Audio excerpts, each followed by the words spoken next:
Сәлем балалар, біз қазір 6 сыныптың 495 есебін шығарамыз, яғни рационал сандарға байланысты теңдеулерді шығаратын боламыз. Балалар, аптаның әр дүйсенбі күні 6 сыныптың бір тақырыбын түсіндіріп отыратынымды естеріңнен шығармаңдар. Ол үшін осы каналға тіркеліп, қоңыраушаны басып қойыңдар. 495 есеп бірінші теңдеу. Бұл теңдеуде ең алдымен А бөлшегін және В бөлшегін анықтап алуымыз керек. Мінекей бізде А бөлшегі, мынау В бөлшегі. Ал бұл X бөлшегі.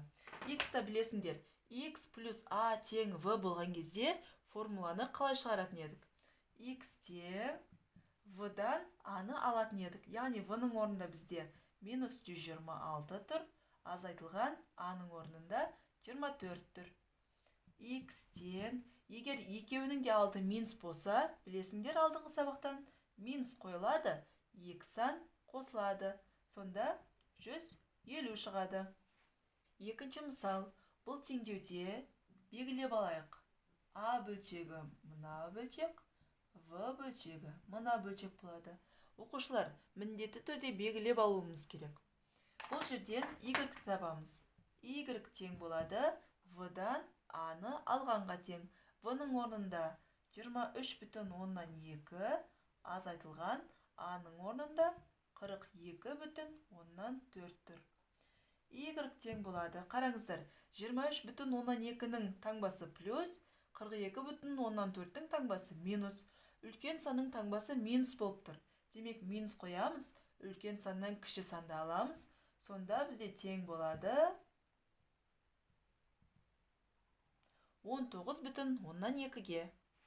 Үшінші теңдеуде А және В-ны анықтап алайық. X қосылған А тең В. Мінекей, осы жерден теңдеуді шешейік. X-ымыз тең болады V-дан А-ны алғанға.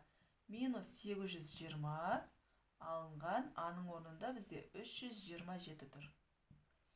X тең болады. Егер екеуі де минус болса, минус қойылады, 2 сан қосылады. Сонда 7, 4, 11, 1147 шығады екен. Төртінші теңдеу, бұл жерде плюс пен минус қатар тұр. Осы жерді ашып алайық. Y плюс пен минус қатар тұрса, минус қойылады. 19,6 тең болады 11,5. Енді А және В бөліктерін тауып алайық. Мынау бізде X минус А тең В. Осы жерден Y табайық. Y тең болады V-ға қосамыз А-ға. Енді В бөлшегі бізде 11-де 5-ге тең, қосылған А бөлшегі бізде 19,6-ға тең. Y-іміз тең болады 31,1. Мінекей балалар, есепті түсінді деп ойлаймын. 6 сыныптың басқа да тақырыптарын көргілерің келсе, әр дүйсенбі сайын жаңа тақырыпты жіберіп алмаңдар. Қош сау болыңдар.